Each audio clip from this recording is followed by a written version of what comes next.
नमस्कार, हरे Krishna, welcome to विदात्मना। मैं doctor प्रचुर अग्रवाल।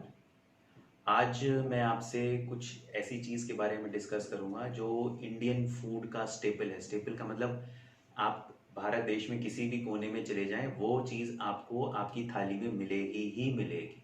चाहे आप नॉर्थ इंडिया में हो, चाहे आप साउथ इंडिया में हो, चाहे आप ईस्टर्न साइड हो, चाहे आप राजस्थान की तरफ हो। तो वो क्या चीज़ है? वो है चटनी। चटनीज़ जो हैं बहुत ही इम्पॉर्टेंट पार्ट होती है हम लोगों की डाइट का, या रोज़ जो हम लोग फूड खाते हैं उसका। हम लोग उसको अलग अलग तरीके से रेलिश करते हैं। हम लोग स्नैक्स के साथ खाते हैं, मेन कोर्स के साथ भी खाते हैं। और चटनीज़ का जो इतिहास है वो ऐसा नहीं है कि चटनी कोई बहुत ही 100-200 साल पुरानी चीज़ है। चटनी का जो इतिहास है वो वैदिक काल से है। वेदास में भी चटनीज़ के बारे में लिखा हुआ है। तो ऐसा क्या है चटनी में जो इतने टाइम से वो हमारे फूड का पार्ट बनी हुई है, और अभी भी वो लगातार हम लोग उसको उतने ही अच्छे से और उतने ही उससे इंजॉय करते हैं। तो सबसे इम्पॉर्टेंट चीज़ चटनी के साथ ये होती है कि वो एक फ्रेशनेस लिए होती है अपने साथ। क्योंकि यूजली हम लोग जब भी चटनी या कुछ भी स्नैकिंग कर रहे होते हैं तो चटनी हम लोग घर पे बनाते हैं।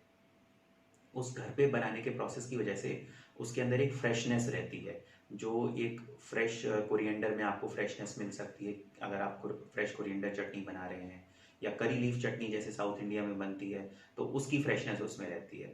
और इस फ्रेशनेस के अलावा और क्या चीज़ें हैं, तो चटनी जो है वो बहुत ही अच्छा एपेटाइज़र होती है और हमारी भूख को बढ़ाती है। तो जब हम खाने के साथ या खाना खाने से पहले स्नैक्स के साथ उसको लेते हैं तो हमारी भूख को बढ़ाती है। इसके अलावा और क्या-क्या अच्छाइयाँ हैं चटनी की? अच्छाइयाँ तो बहुत सारी हैं, लेकिन जो मेन चटनी की अच्छाइयाँ वो ये हैं, अलग-अलग चटनी की अलग-अलग अच्छाइयाँ हैं। लेकिन सब चीज़ों में जो एक कॉमन चीज़ है चटनी के साथ, कि वो बहुत ज़्यादा एंटीऑक्सीडेंट रिच होती हैं। एंटीऑक्सीडेंट्स का क्या काम होता है हमारे शरीर में? एंटीऑक्सीडेंट्स जो हैं हमारे शरीर में जो भी फ्री रेडिकल इंड्यूस्ड इंजरीज़ हो रही हैं, उससे हमको बचाते हैं और कहीं न कहीं एजिंग प्रोसेस को स्लो डाउन करते हैं। इसके अलावा चटनीज़ जो हैं वो हाई फाइबर कंटेंट के साथ आती हैं। चाहे वो आंवले की चटनी हो, चाहे वो धनिये की चटनी हो, चाहे वो मिंट चटनी हो, चाहे वो हरे मिर्चे की, चाहे वो लाल मिर्च की चटनी हो, सब में फाइबर कंटेंट बहुत ज़्यादा होता है। और वो फाइबर कंटेंट कहीं न कहीं हमारे डाइजेशन में हेल्प आउट करता है। जो तीसरी हेल्थ बेनिफिट है चटनी का वो ये है कि चटनीज़ में विटामिन सी, विटामिन के की मात्रा बहुत अच्छी होती है, जो कि हमारी बॉडी को ज़रूरत है इम्यूनिटी बूस्टिंग के लिए। आजकल कोरोना वायरस का टाइम चल रहा है, हम लोग सब लोग इस चीज़ को लेके बहुत ज़्यादा अवेयर हैं कि क्या चीज़ हम ऐसी खाएं जो कि हमारे को इम्यूनिटी बूस्ट करे। तो कोई भी ऐसा फूड जिसमें विटामिन सी बहुत ज़्यादा अच्छी क्वांटिटी में है, वो हमारी इम्यूनिटी को बूस्ट करता है। पहले जब हम लोग छोटे थे, या आज से 15-20 साल पहले, जब इतना ज़्यादा एंटीबायोटिक्स नहीं हुआ करते थे, तो लोग डॉक्टर्स के पास जाते थे तो वो आपको एक खट्टी टैबलेट देते थे जो कि विटामिन सी की टैबलेट होती थी। वो इम्यूनिटी बूस्टिंग के लिए होती थी। तो उस टैबलेट को लेने के बजाय क्यों ना हम इस natural form of vitamin C को अपनी बॉडी में लें, जिससे हमारी इम्यूनिटी बूस्ट हो। तो वो हमको कहाँ से मिलेगा? वो जब हम अपनी डाइट में चटनी को रेगुलर बेसिस पे इंक्लूड करेंगे। इसके अलावा जो अलग-अलग चटनियाँ होती हैं उनकी अपनी-अपनी खासियत होती है। जैसे कि डेट्स चटनी के बारे में अगर हम बात करें, जो कि खजूर से बनती है, तो जैसा कि मैंने आपको बताया उसमें हाई फाइबर कंटेंट तो होता ही है, लेकिन डेट्स चटनी की खासियत ये है कि डायबिटिक्स इसको ले सकते हैं। अब आप सोचेंगे ये तो इतनी मीठी है तो इसको डायबिटिक्स कैसे लेंगे? तो इस धारणा को हमारे को अलग करना होगा कि डायबिटिक्स जो है मीठा नहीं खा सकते। एक्चुअली क्या होता है कि डायबिटिक्स बहुत ज़्यादा सिंपल शुगर्स नहीं खा सकते हैं। डेट्स एक ऐसी चीज़ है जिसका ग्लाइसेमिक इंडेक्स बहुत ज़्यादा लो होता है।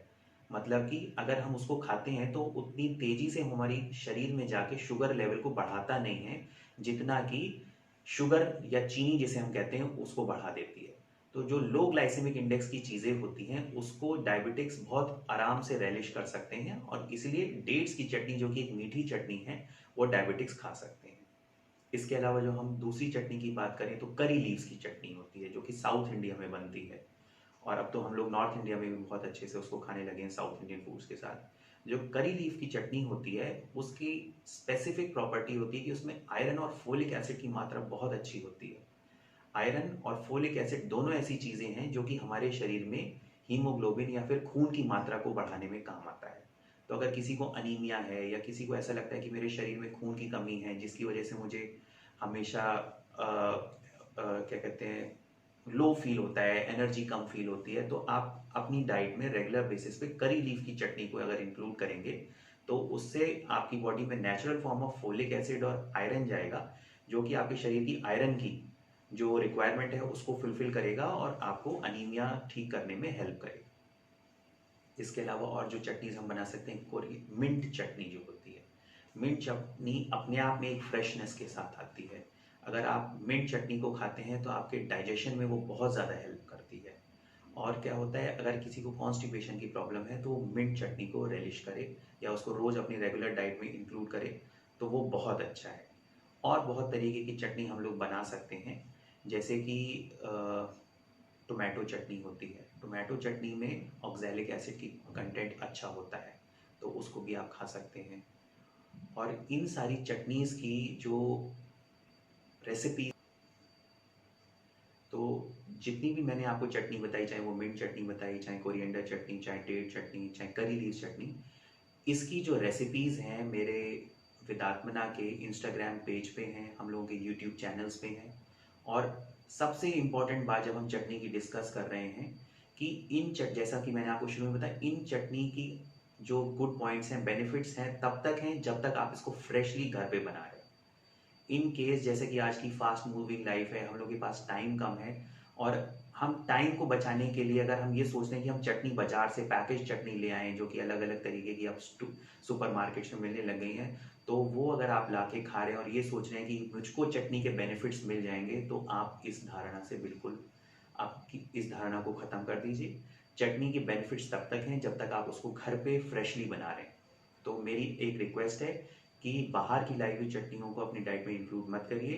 क्यों? क्योंकि ये तो फ्रेश नहीं है, उसमें प्रिजर्वेटिव्स हैं, उसमें केमिकल्स हैं और कुछ ना कुछ इस तरीके के अनवांटेड एजेंट्स हैं जो कि आपकी बॉडी को रिक्वायर्ड नहीं है और आपकी बॉडी को हार्म करेगा और इवन कैंसर तक कॉज कर सकता है। Thank you. हरे कृष्ण।